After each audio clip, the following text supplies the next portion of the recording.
that's the problem. We have far too many sheep in America and not enough free thinkers.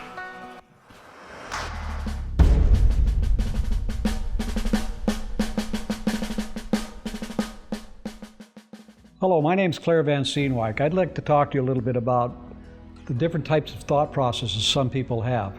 Not all people have thought processes. Not all people think about things very much. We have turned into a society, a good deal of us are just, we go with our emotion, how we feel about something. We give it very little thought. You'll all of a sudden decide to order a pizza and you'll just order one. When you get the guy on the phone, he'll say what kind, you go, oh, wait a minute, let me think about that. You already decided you wanted the pizza, but you put yourself in action before you ever figured out what kind you wanted or what size you wanted. That's true of a lot of people in life. You don't think a lot about a lot of things. In fact, we're trained these days, at least since I've been out of school, our schools have become more of a social thought process where you're not supposed to think. They don't train you to think like they did when I was in school. They teach you to just do what you're told, listen, and then follow directions. It's not a matter of, is this right or is this wrong? It's, this is what I was told, so this must be true.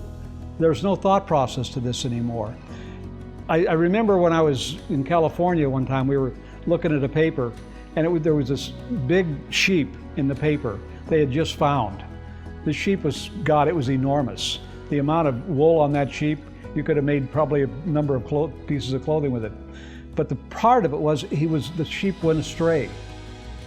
And he'd been gone for so long, he'd gotten so big that if he fell over, he'd died. The wool was that big and that dirty because sheep have to be sheared consistently. That's why they have wool. That's why we have the kind of clothes we have. They can shear a sheep and it will grow again. And you shear it again, it grows again. That's the idea. But sheep don't think a lot. They'll follow each other right off a cliff because they don't think. Cattle, you have to drive off a cliff. They won't just walk off cliffs. You've got to force drive them off. But sheep, no. You could put a jackass in front of them and they'd follow the jackass right off the cliff. That's how sheep are. That's why sheep have shepherds, to make sure they don't go astray. Like in the Bible, it talked about Christ being the shepherd. And when he went out to find the lost sheep, usually it's a lamb. Nevertheless, what people don't understand about shepherds carrying sheep, and I know that most people don't know this, when you see a shepherd having to carry a sheep, it's not because he loves the sheep so much. It's because that particular sheep has gone astray so many times that finally when he brings it back, he'll actually physically break its leg and then set it, but he has to carry it until it heals enough to walk. And the reason he does that, twofold. One is when he's off looking for that sheep, a wolf could come and eat the other sheep in the flock while he's gone, or while he's off looking for the sheep, he could have an accident, break his leg and be out there in nowhere land, and he could die. Sheep are notoriously stupid animals because they don't do any critical thinking. And unfortunately, we've nurtured a whole generation of children that don't either. Case in point, all the riots we're having in the streets. A lot of these kids don't even know why they're rioting. They know what they were told, they were sent somewhere to do something, and they just do it. I mean, look at some of the statues they tore down without even knowing who the person was or any of their history. They tore down some statues of some prominent people that everybody loved. We're not talking about Robert E. Lee or somebody. They wanted to tear down Teddy Roosevelt's statue. They wanted to tear down Abraham Lincoln's statue. They wanted to tear down George Washington's statue. What is wrong with these people? They don't think. They can't think. But a lot of people in politics like people that don't think, because you just do what you're told, like sheep. They tell you, they come into your community, and they tell you, if you vote for me, I'll do this for you. And then 2 years later, it's not been done, and they come back and they tell you the same story.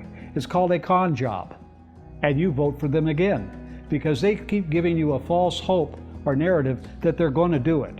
If this one more thing just happens, we're going to get it done. All along they know they're not. I'll give Arizona a perfect for instance for that.